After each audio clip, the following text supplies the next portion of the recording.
Taigi, šio darbo tema yra grafinė ir statistinė duomenų analizė. Mano tyrimo objektas yra motociklų kainos.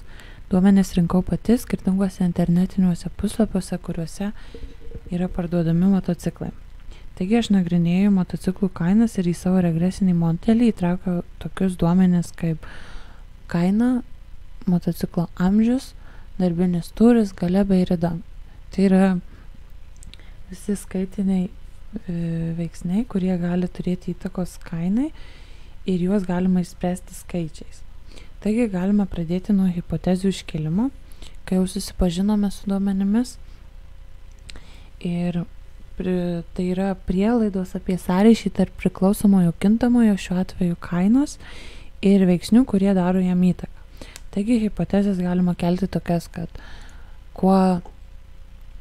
kuo didesnis amžius, tuo mažesnė kaina, kuo didesnis darbinis turis ir kuo didesnė galia, tuo kaina didesnė, bei kuo didesnė rida, tuo mažesnė kaina.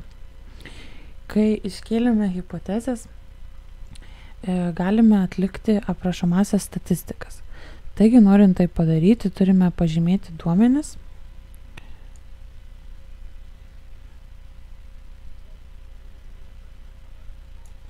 Pasirinkti įrankių juostoje Data Analysis ir čia pasirinkti Descriptive Statistics. Spausti OK. Ir čia turi būti įvesti duomenys, kurių mums reikia. Šiuo atveju mes jau pažymėjome juos.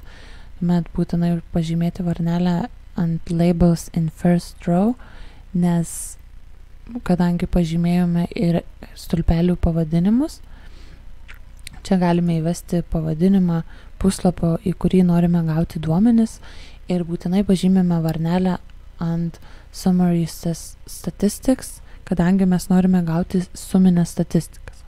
Spaudžiame OK. Taigi čia gavome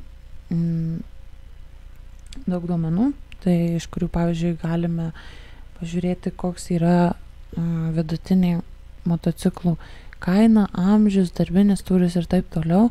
Taip pat, pavyzdžiui, koks yra moda dažniausiai pasitaikantis skaičius, tai šiuo atveju dažniausiai pasitaikanti kaina, amžius ir taip toliau. Šios lentelės taip pat galit matyti ir minimalius skaičius, maksimalius skaičius ir taip toliau.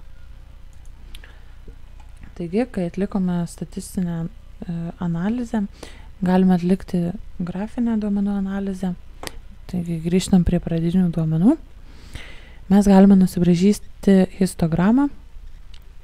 Histogramą galima braižyti iš visų duomenų, bet šiuo atveju, manau, svarbiausia yra nusibraižyti ir sužinoti priklausomojo kintamojo dažnį. Žinoma, reikia nurodyti intervalus, kuriuose mes ir skaičiuosime dažnį. Tai aš pasirinkau skaičiuoti dažnį tarp kas 500 eurų iki 14 000. Ir automatiškai, jeigu kainos bus didesnės nei 14 000, jų nebeskaičiuosime.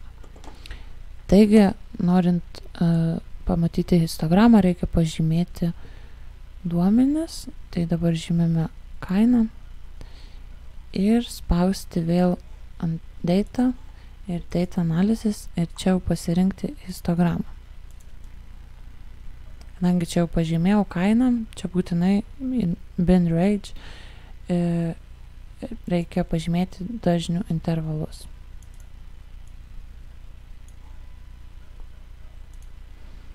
Vėl varnelė ant Labels ir čia puslapį, kuriame norime gauti, tai galime parašyti tiesiog histogramą, tarkim, ir varnelį ant Chart Output, kadangi norime gauti duomenis lentelėje.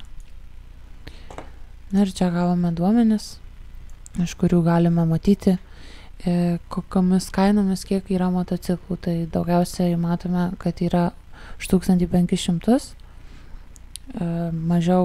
šiek tiek mažiau už 2000, 5500, na ir toliau jau automatiškai mažėja.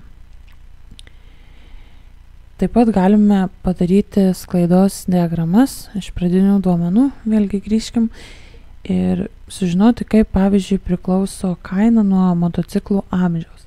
Taigi pasirinkame duomenis, kaip jau minėjau, kainą ir amžių.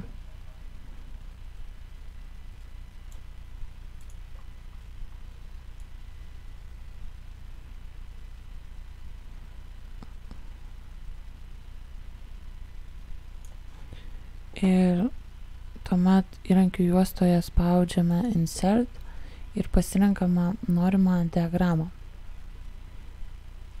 Tai aš pasirinksiu tokią. Na ir štai gauname sklaidos diagramą. Čia matome šioje lentelėje, kaip priklauso motociklo kaina nuo amžiaus. Tai pagal šią lentelę matome, kad kuo didesnis amžius, tuo mažesnė kaina. Ir kuo mažesnis amžius, tuo didesnė kaina. Ir tokias visas sklaidos diagramas galima padaryti su visais duomenimis. Pavyzdžiui, sužinoti, kaip priklauso kaina nuo darbinio tūrio, nuo galios, nuo ridos ir taip toliau. Tai tiek.